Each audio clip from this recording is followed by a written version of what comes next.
Hey everybody, what's up? Welcome back to the channel.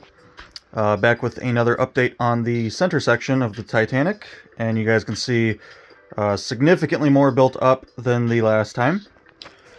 We can no longer see the spine that I have in the lower section there. Basically, completely boxed that in. And you guys can kind of see here, with kind of using these bigger plates in some certain areas there, and basically kind of building a wall and just leaving very little of a void. I think in some areas it's about 4 studs long to 5 studs long, so not much of a void. And then this row just on top of these plates that you guys can see here, those span right across the top of the spine. They hook to the spine directly, which I kind of showed you guys in the last video of how that was going to go. And then I did a whole nother row of plate on top of that.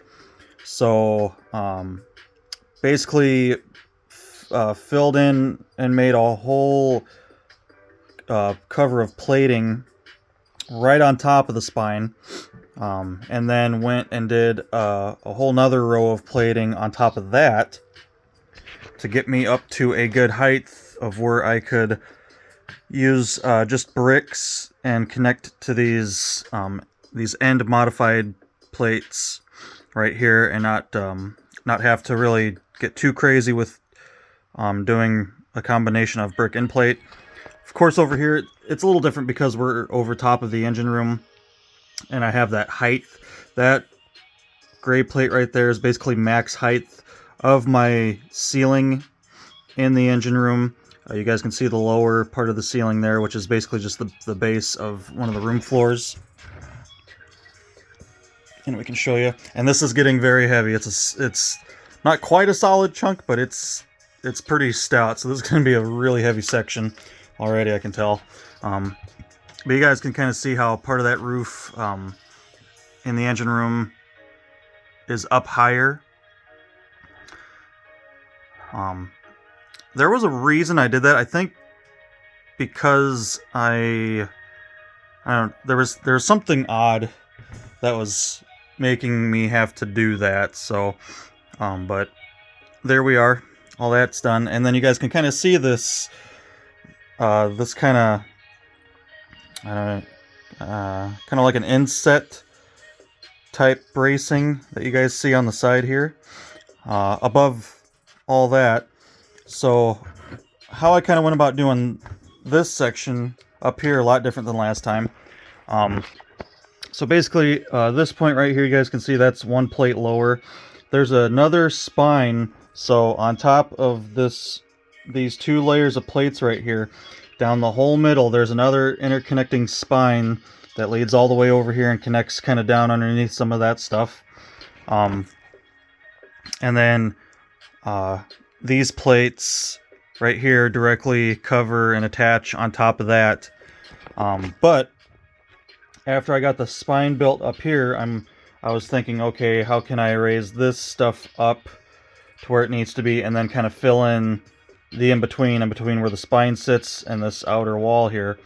And basically what you see in these little cutouts here, each one of those is a separate little stack of bricks, mostly 2x4 bricks. This one area here has a couple 2x6 bricks, and I basically just built inserts. So try to imagine these 2 top layers of plates are gone. So I started with just these outer walls sitting on these pillars, and these pillars are actually 2x6 tiles that go in. So those sit all the way up against that spine on both sides. So I have the spine, and then underneath each one of these pillars is a 2x6 brick that goes all the way and sits right up against the spine.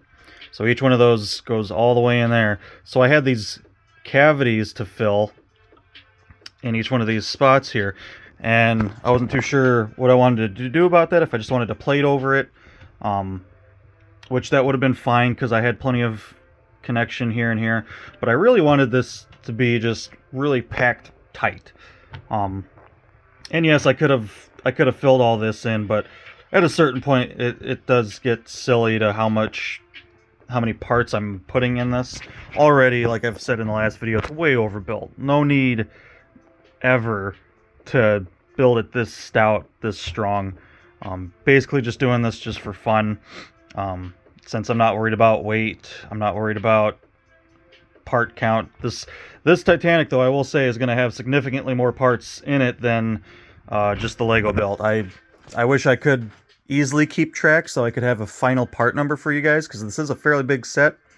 But it's just it'd be so hard for me to just count every part that I'm adding. You know, if I'm taking away parts, then I have to also be aware of, you know, what I'm minusing and then add what I'm adding. That would just take me years if I was doing it like that. So sadly, I won't have an exact part count, but it is going to be significantly more parts. Oh, probably over 1,000, if not a couple thousand parts in the whole build total. So I really built these sections in here. I just plopped them down into place, plugged them in, and then started tiling over that. I did one row of tiles. Now, of course, you guys can see right here, this is the level of the spine right here, one plate lower than that top plate. So all these plates connect directly to that spine that's underneath there. And that's really, really good and sturdy. Like I can push all my weight on that till I'm bending the table. So it's strong. It's really strong. And just for reference, so kind of looking at it, you know, right here where it would have originally been sectioned off, and you guys can see I have added I have added quite a few more of these modified plates to hold the side plates on, these big side sections that we set aside there. So those have more contact points now, and those will stay on there a little bit better. Not that there was an issue before. I'm just saying now we have even more points of contact where those will attach to, and they'll really be on there. So, but just to show you guys how different, excuse me, how different things are, we'll go back to Lego's instructions here, and roughly that's about how far I am along. I have yet to add this row right here. I still have to add that row yet, but you guys can see where those modified plates are with the studs on the side. That's right where I'm at right here. So I mean, you guys can see just how drastically different that is. I'm not saying Lego did a bad design of how they tied all that in. It's tied in plenty good enough. You're never going to need that to be more tied in than how it is right there. They have a nice contact point in the middle, and then even though their spine itself doesn't go back much further until the top layer, like I said, structurally it's fine for what the kit is. It's not a kit that you're playing with. It's a kit that you build and it sits there. So that's more than enough. But we took it to the extreme and basically just way overbuilt this. And you guys can really see you can see all the dead space in Lego's version versus everything's pretty well filled in and built in, and it's ridiculous. It's funny. It's cool though. It's kind of fun to kind of reinvent on how everything's built. And that's kind of what I want to show with this set is, and you can do this with a lot of different Lego sets.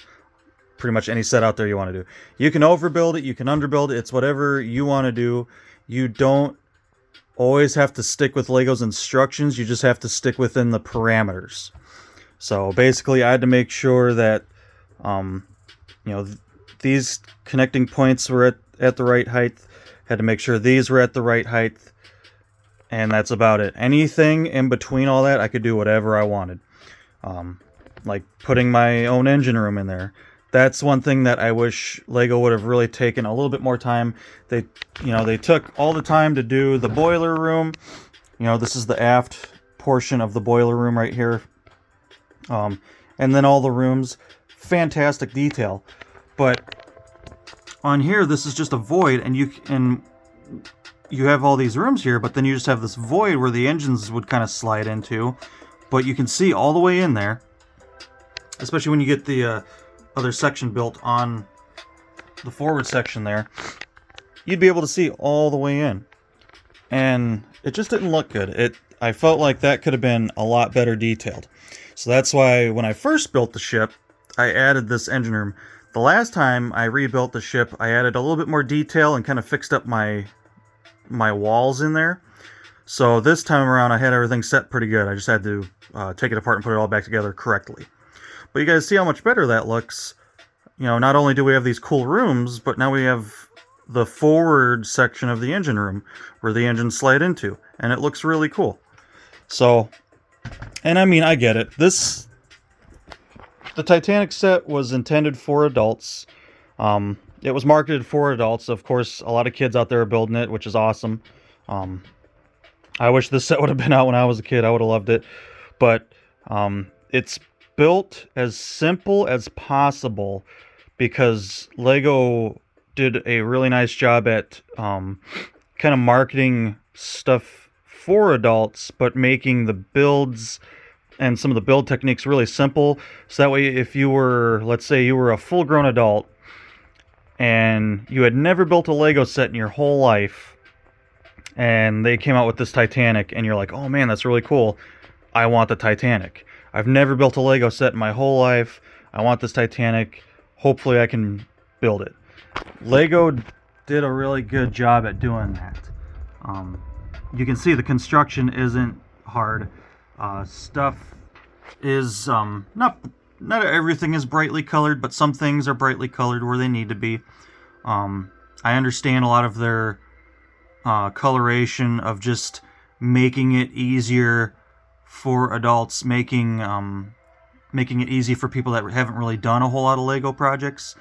You know, certain connecting points will be the same colors, just so it's easier on your brain.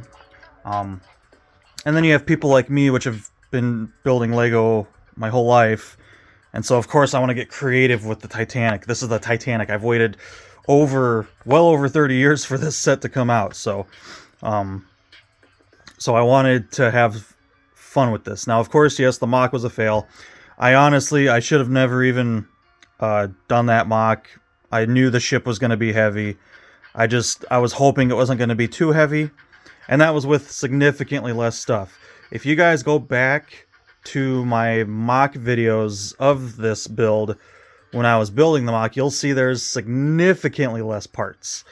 I did my best to build it as light as I could, but I still wanted the strength. I still needed to get extra support in for putting on the decks. I wanted that stuff. Me personally, I wanted the extra support.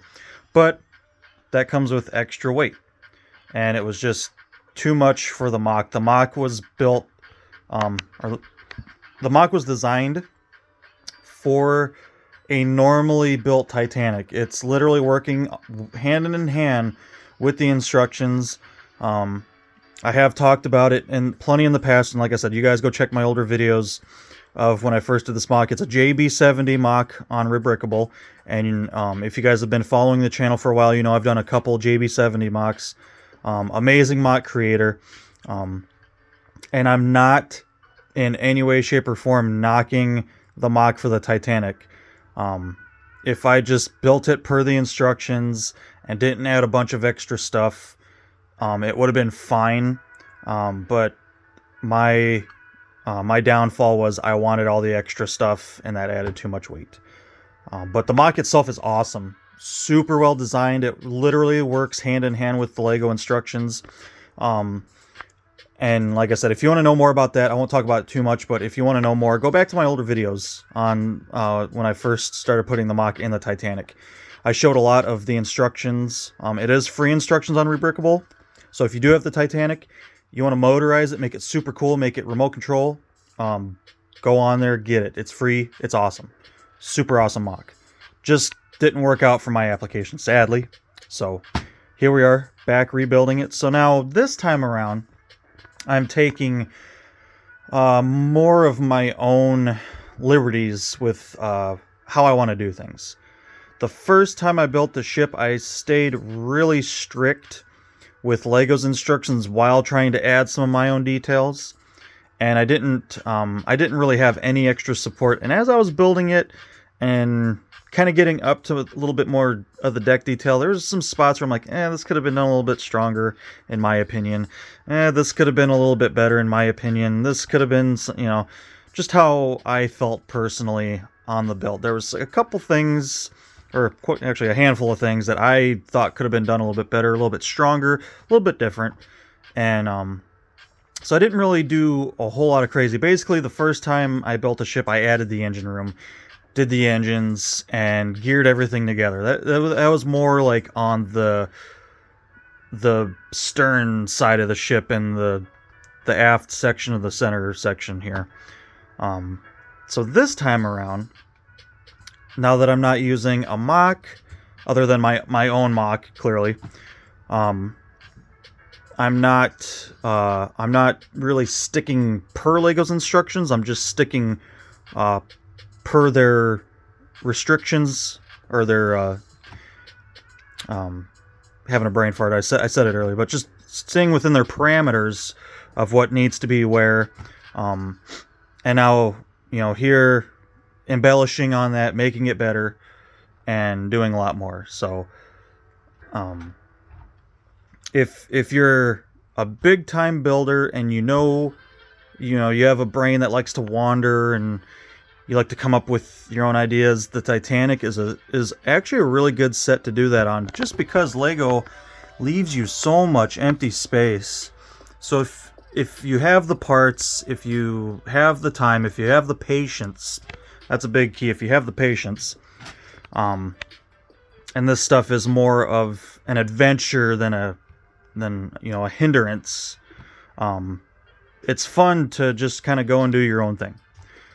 And clearly that's, I'm taking this chance because I want this to be the last time I tear this ship apart. It's a huge set. It's a lot of parts to lay out and try to keep track of. So it is a lot of work. And it's even more work if you want to completely tear it down to every part. That's a whole nother deal there. Like, I'm not doing that. I took time to build those. I ain't tearing those back apart. Some of my structures that I came up with, I'm saving a lot of that. Laid things out really nice. Like, some of these upper deck sections, saved as much as I could on that, because it's like, I don't feel like tearing the entire ship down to every little piece. I basically just want to make my changes, get it back together, have it look good, have it be strong, and that's it. So, sorry for all the rambling, though. But, just figured I'd show you this update. I will, I'm probably going to build this now up to when I'm putting my support pieces in for the upper decks. So we'll get up a little bit higher, and then I'll bring you back for another update. Try to show off this whole process as a little bit better than I have in the past. I haven't done the greatest job in the past at kind of showing this stuff, so I'll try to be a little bit better on this one.